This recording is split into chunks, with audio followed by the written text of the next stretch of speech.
morning, everyone. So this is the continuation of the report of Miss Garbo. So it is all about drowning. So my topic is all about the first aid measure for drowning. Yes, Boa, can you read the first statement? Scene safety. Make sure this is safe for the victim and rescuer.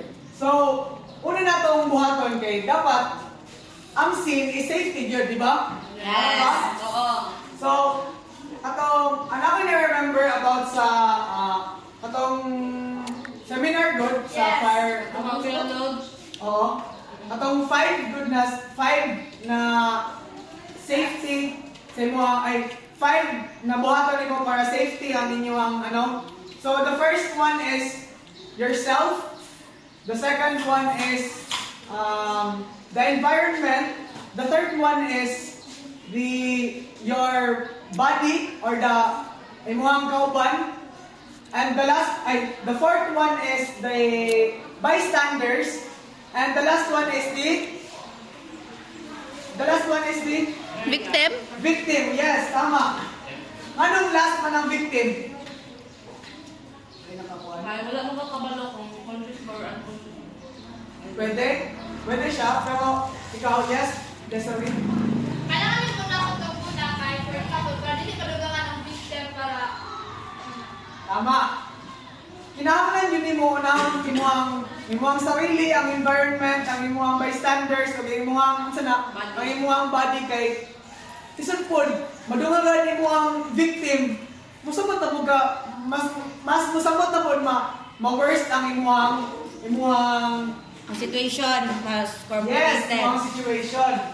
So the next is, so we have this thing called the CRRG or the Call, Reach, Row, Go.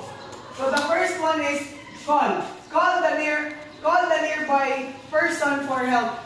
So once nanalo ka sa isang scene na na-drowning daw na situation, ang unang buhaton daw nimo is manawag daw ka kanang mga bystander or kanang mga dool sa imuhang kanang sa scene good.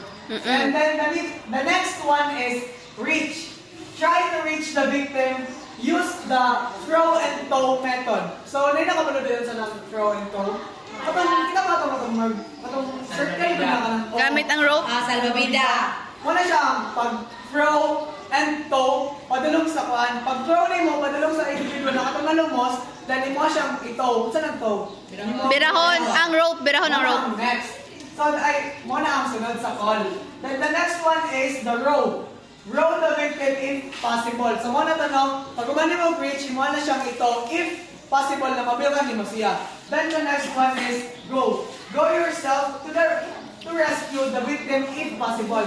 Then if natow na nimo ang victim, imo na siyang i-rescue by using first aid. The next one is position. Ay, call lang Mamerto. Si Mamerto na lang. Mamerto, can you lay down here?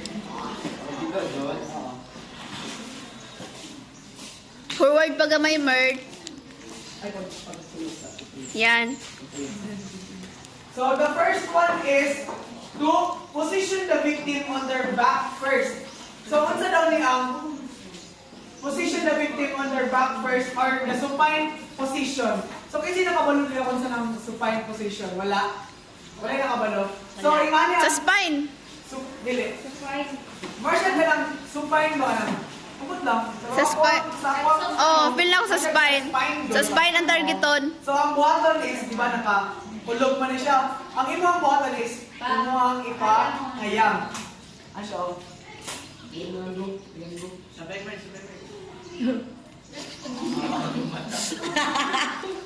So, mo niya... Sa parasa na, sa conscious, unconscious. Sa nalumos. Maski nun sa, basta kahit once ma-drown, once malubos ang isa ka tao, mo siya buhaton. Conscious or ma-unconscious siya. Then the next one is activate the medical emergency system or kung sa ato ang gina-activate rin na emergency. Di ba katong sa CDRMC na na number? Dili na, uy.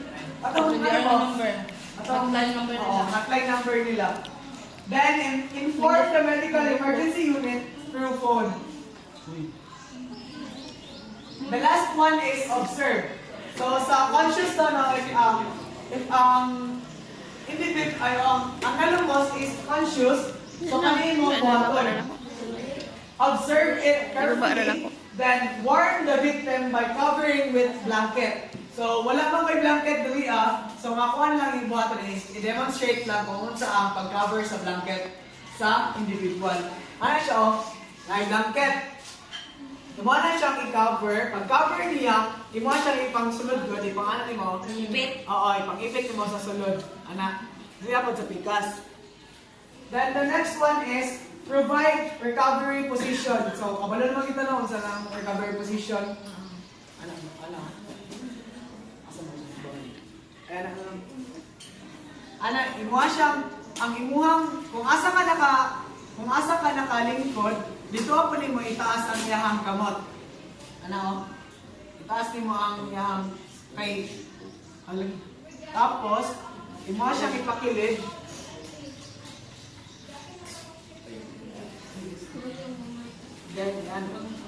Then imo ang i-bend ang iyahang rare na ano. Then ang kalipod, ang kanina kamot, imo siyang ibutang diri. Then mo ni ang recovery position if malumos ang isa ka tao. If ang nalumos na pod is unconscious, ang imo ang buhaton dayon is start CPR. So sa dili necessary na mag-start CPR dayon if dili ka kabalo gid ha. Ang imo ang buhaton gyapon is katong magani na gotong scene safety kay utay what if mapahamak ka kay tungod wala ni magimutang dito sa kanang sa safety na lugar. Then start CPR. So kita may nakabalo dito sa adult na start CPR. Ano siya? Sa CPR na adult. Kasi itong buhaton ganit 32 ang ratio. 30 compression, chest compression, then 2 rescue breath. Yes, 2 rescue breaths. Then, reassess the condition every 2 minutes. So, katong ginay mo niya 30/2 na ratio sa adult, imo siyang buhaton, then imo siyang i-reassess every 2 minutes. Then, shift the victim to the hospital if naa na ang EMS.